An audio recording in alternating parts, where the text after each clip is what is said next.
Hello and welcome to another Daily Muppet, the deadline day edition. And we finally made it through another crazy transfer window to the end. And it looks like we have reached the end with, happily, Sofyan Amrabat finally in the door. A signing that I think does really change the nature of this window, mostly because it has an effect on what it means for the season itself. So let's get right into it.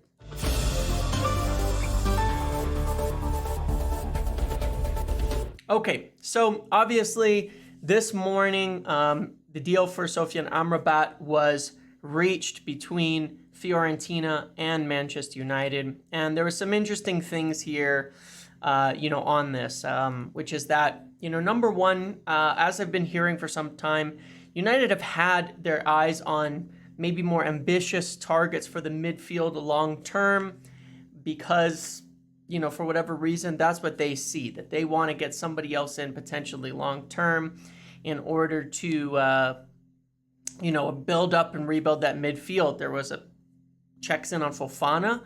Obviously, we know about Onana, Thuram, some of these other names.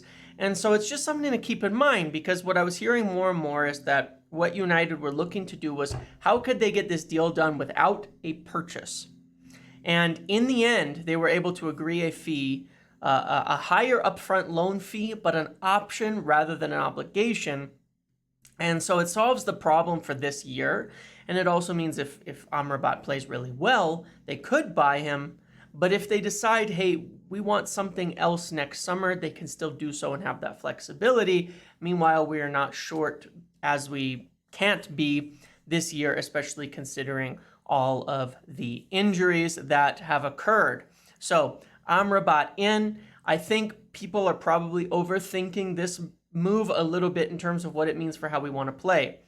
Mason Mount was Erik ten Hag's top midfield target. That is a fact. Very much how he wants to play is how he's been playing. Obviously, he's injured for a few weeks more, and then he'll be back. But when Mount is healthy, it'll be Casemiro, Bruno, and Mount. When Kobbie Mainoo is healthy, he's going to play in the team where he can. But for rotation, Amrabat will be able to back up Casemiro, give him some rest, come on to help shore up games, and play as kind of that rotational six. And that will be his role. I think people are over-analyzing a bit how he's going to be utilized and assuming it's going to change the way we play. It's not. That's the reason that they didn't want to buy him. Just think about it. If we wanted to play the way it would be with Casemiro and Amrabat together, we'd have bought Amrabat, not Mason Mount. But we bought Mason Mount. How Ten Hag wants to play is how he's been playing, and he wants to keep working at it. Amrabat is in there because we do not have a suitable backup for Casemiro. And obviously, it's a lot too much, even with Kobbie Mainoo's injury. Even if he wasn't, it's a bit too much to have to rely on him. So by next summer, they can say, good, did he perform really well? Do we want to buy that backup six? Has Mainoo come through? Do we need another midfielder? And they're very flexible in their options in order to do so. But it's a great signing. It's a great signing because he's a very good player, a very quality player who really will allow us to rotate and not have such a huge drop off in quality. I think that's just very nice. I think that is really good to have and something that we need, and why I've always wanted another midfielder who could play in the role for this reason, is that we want someone to come in where if someone's missing, we don't have to completely abandon our style of play. For years we've not had a six. Now we finally have basically two. So that's really great. It's really good to see. And I'm really happy it got done. Obviously, at the same time, we also got Altay Bayindir in and announced as a backup keeper. And Erik ten Hag commented on him in his presser that they scouted him very heavily and all of that. Also have Sergio Reguilon in at left back temporarily. An interesting thing that's gone a bit under the radar is United have, and we'll talk about this in the window review, but United have really closed off the checkbook here. These loans, we want to break clauses in January. So we don't want to buy Amrabat. There was no money available. I hope people really understand that because, I know everybody, we've had a fun time debating about, Murtaugh and things like that, but I think it's obvious. I mean, look at the deals we're having to offer. Look at what's going on. There's been no money available. And that's why I've always said, considering having one's hands tied behind their back and considering the restrictions that are put on them by the ownership, that's where the focus should be instead of trying to say, oh, yeah, John Murtaugh is doing a terrible job and this and that and all of that. I don't think so. I think John Murtaugh got Erik ten Hag as much as he possibly could of his targets this year and last year. And I don't know that much more could be done, frankly, with the restrictions. And if you're watching another Friday video, then you'll get to see your favorite, there he is, lawnmower at the office here every Friday. So anyway, stupid. But anyways, it's good to see that. One of the things that is also happening is that Scott McTominay's look is going to stay. And I'm a little surprised by this. I don't really get the point. This is one that is weird to me. There's obviously talk that Hannibal Mejbri may also stay and get a chance to run out this summer. Right now, you've got Bruno, Mount, Eric, Casemiro, and then you've got Eriksen, Amrabat, Bruno, Mount, Casemiro, Amrabat, Eriksen, that makes 5. Kobbie Mainoo when he comes back, that makes 6. Hannibal Mejbri when he comes back, that makes 7. So you've got 7 players. Did I count right? Yeah, 7 players if you're including any of those youth getting a chance. I don't see when McTominay going to play or why. And I don't know what the point is here. If it's holding value, that's one that doesn't really make sense to me, but I'll talk about that in the window review. Fulham made a late inquiry yesterday, but it appears that they've not come in for it, and I don't know if it's just a matter of because of injuries, honestly, that because Mount is injured, Eric, if something Manu is injured, it leaves us a little thin, but yeah, maybe in January he'll go if he doesn't play.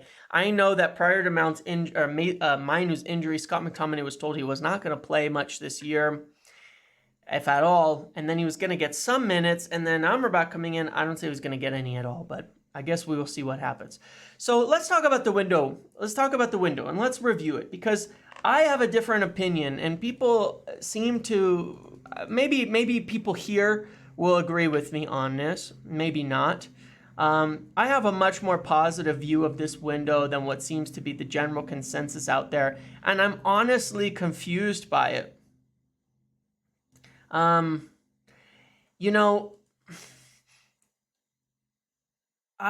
It's confusing to me. I feel like people are really just mad because Maguire and McTominay are still at the team, and I don't think it's that big of a deal. I get it. Like, it would be nice if we'd sold those players,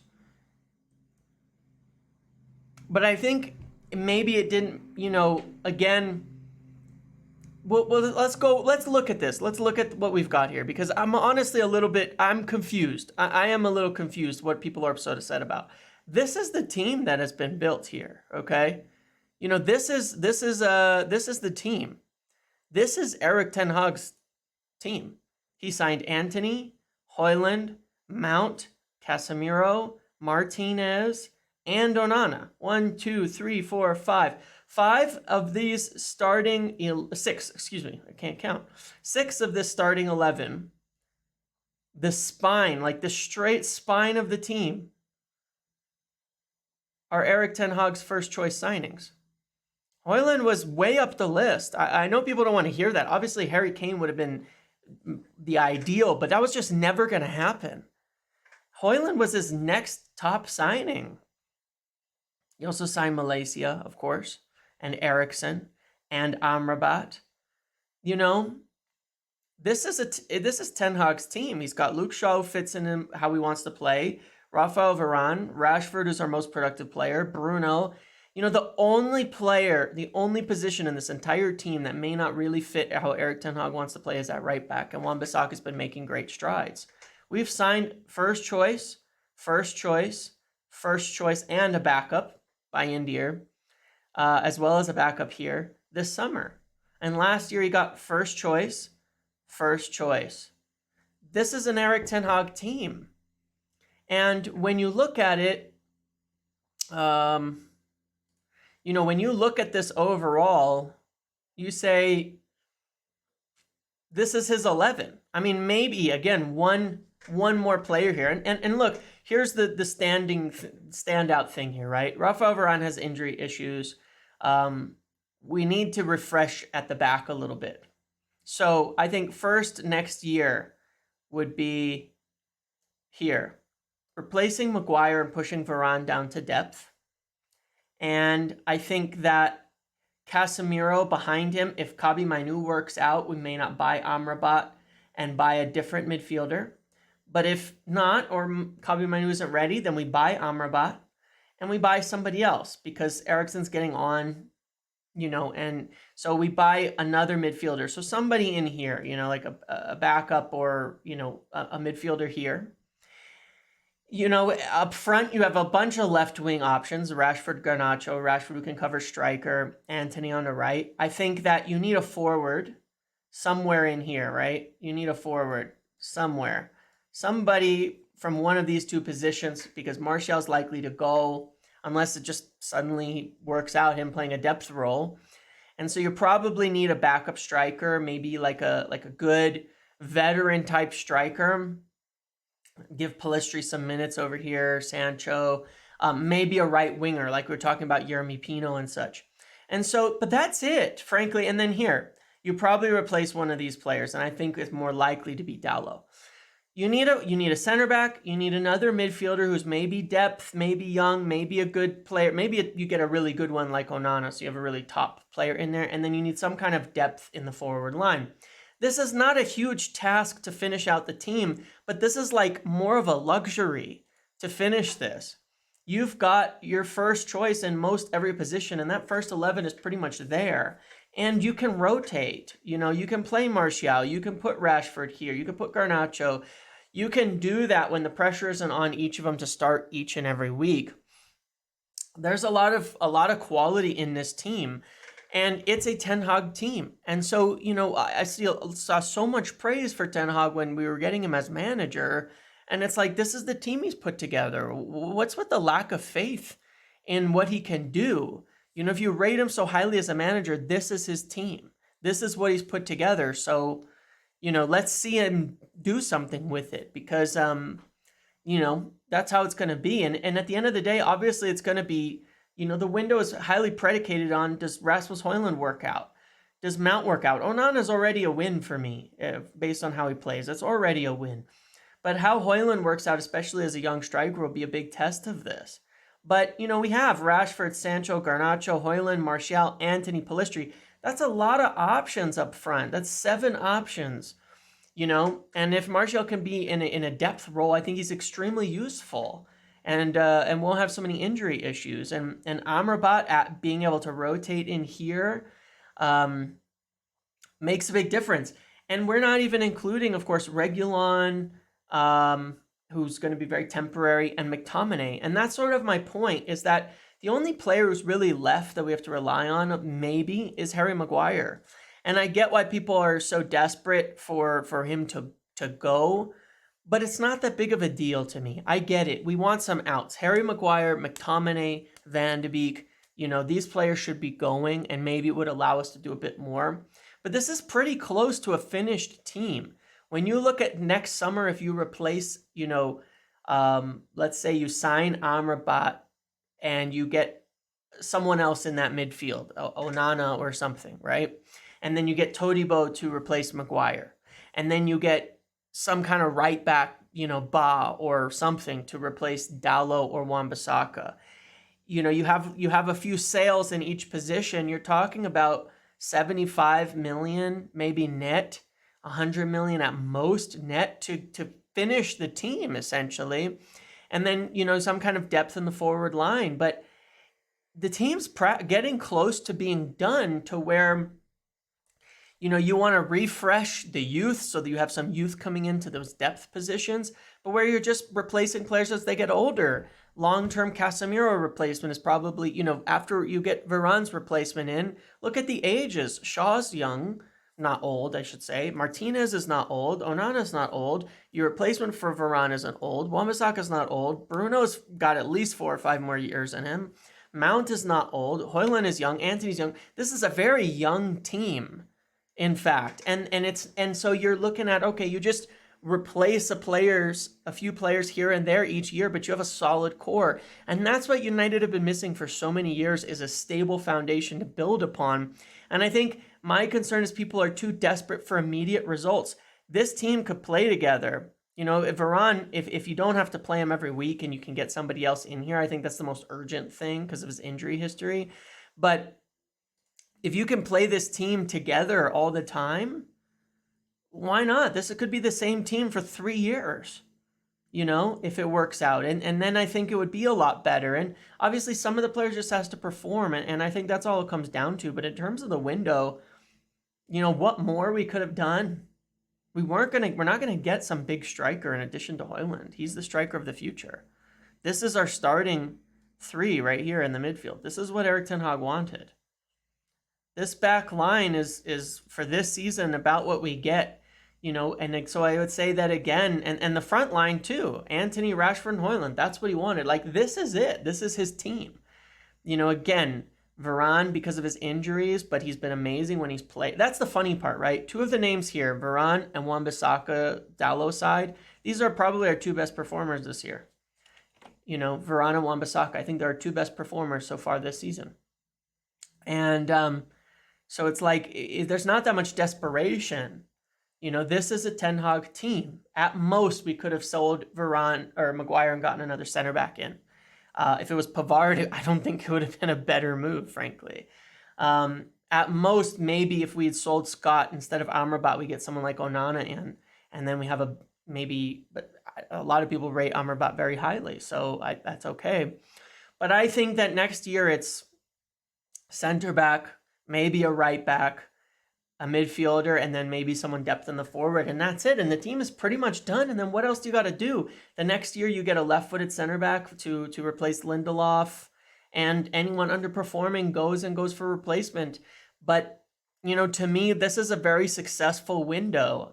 I think these are good signings, and overall, it completes. I would put it like this: I think it's a 7.5 at the moment in terms of the incomings, but it depends how they perform. If Rasmus Højlund works out and becomes a 20-goal scorer, this is easily an 8 to 9 out of 10 in terms of additions window. You've added quality starters to the team that really finish it out. In terms of outgoings, it could be better. But it's not a big deal. If next window, Maguire, McTominay go, Bailly expire, some other stuff, then I think it'll be fine. And so I'm not really worried about it. I think it's very good overall. And I think that now it's really down to having some faith in the manager to put it together. And so in the next window, like I said, let me go back to this for just a moment. What would I say? I would say you'd look at players like, you'd look at someone like Todibo here, maybe someone like Ba for the right side, Onana, and then it's just depending on how much we want to spend. Is it a right side forward or is it a striker? But you go for someone like Yeremy Pino, who's been offered, or go for some kind of other veteran type striker. I don't know what kind of names will be floating out there, but something like this next window, and this would be a sale, and then it's a doable window. It's a doable window. You're not talking about huge signings necessarily. It's very doable. So I think I think there's a lot of potential in this team, and I think that it's getting a lot closer to being finished out than it was before, and we're kind of almost there. In terms of that will pretty much do it. There's some talk of, if as I've been saying, if Greenwood goes, then that they might want to. It looks like Reguilon's just been announced. There we go. A loan move for Reguilon. Cool. Okay. If Greenwood goes, obviously they've been wanting to get a forward in, or Erik ten Hag is, but it's just unlikely at this point in time that we'd have the time. United are looking to move Greenwood on for free, and doing whatever they can to get that along, but I just don't think there's the time to get anything else done right now. Maybe in January we could do something though, and that's part of what I'm looking at here, is that we're keeping options open and flexible. Come January, if there's a possibility, get a backup striker in, something like that, then potentially you solve these problems where next window you don't need that much. I can confidently say, when you look at this team, it's the closest to a complete squad that we've ever had since probably 15 years, because even in the late Fergie years, it was not a complete squad. What he was able to do with it was incredible, but it was not a finished team or a complete squad at all. This is by far the closest we've had to a complete squad, where the 11 is practically set. You've got backups in like practically every position at the moment. And next summer, with a couple of signings, you make Varane depth. Maybe Wan-Bissaka becomes depth, or he's the starter and you have depth. Or Dalot has a good season too, and they both stay, and then it's already resolved. One more midfielder, one more forward. It's like it's almost there, and you don't need stars to come in. It's really all about them performing now, and that's the biggest thing. And so we have a big test at Arsenal. Obviously, the biggest news is Rasmus Højlund is ready. I said earlier in the week, I think you'll see him this weekend. He's been fit and just decided earlier in the week that he was fit for the weekend. I think you'll see basically the same team as we saw versus Forest. The only change might be, obviously, I think Lindelof in for Varane, who's got an injury. The only change otherwise would, I think, be potentially, is it Højlund or is it Martial at the striker position? And I'd like to see Højlund get a game. I mean, I know it's early. I know it's tough, but he's young. It's a game we're not going to have a lot of possession, and so I think it's actually a good game for him to come in, even though it's a very tough game, because there's going to be space to run. We need that speed and physicality. You're not going to have to be too complicated or anything. You just have to press and defend, and then try to hit on the break is probably our best bet against Arsenal. So I think it'd be a good game for him. I think it would, and so I think we could see him start. And that would be the only one that that I could see being possible as a change. So yeah, I'm looking forward to it. I think that we'll do better than people think, but obviously that it's tough because we just finished the window, and you just know if it goes poorly that the reactions are going to be bad. So I guess we'll see. But anyway, that's what I've got for this. Let me know your thoughts about the window as a whole. Hope I, explained, my view, my opinions, things like that on how you look at it, in terms of the window as a whole, and find it interesting. So, thank you very much for watching. Let me know what you think, and hopefully, overall, I think it's been a really great. I'll do some stuff after this, next week, just like reviewing and recapping some things too. And as well as looking forward, because there's actually a lot going on still outside the windows. There's a lot that goes on. If you've been following for a few years, you know that ahead of these windows, even as far back as now, September, October, I'm giving you news that often is what we end up doing the next summer, such as the goalkeeper situation. It was a year ago today, around this time in September, that I first started talking about that they were going to replace De Gea. And, that's the type of stuff I start hearing. There's areas where I get information that I hear often well in advance of what we're looking at, because the scouting goes on throughout the whole year before those final decisions are made. And so I hear a lot about that. and I think that could be very helpful. And I find those to be really interesting videos and information. I like it almost more than during the window when it's crazy with the negotiations and things like that, that who knows what's going to happen. Prior to it, it's actually a little more interesting to see these are the weaknesses in the team. This is what's going on. These are what the club are looking for, and it gives you a bit of an indication of what they see in the team right now. So I find that really interesting. I've got some other really cool stuff to come with some very interesting people as well. So thank you for following and being a part of this window. I think is by far our most successful one. Some big strides forward, really cool things that have happened. So thank you to everybody who's been watching through this window, and hopefully we have a good season to follow it up. Thank you, and I'll see you in the next one.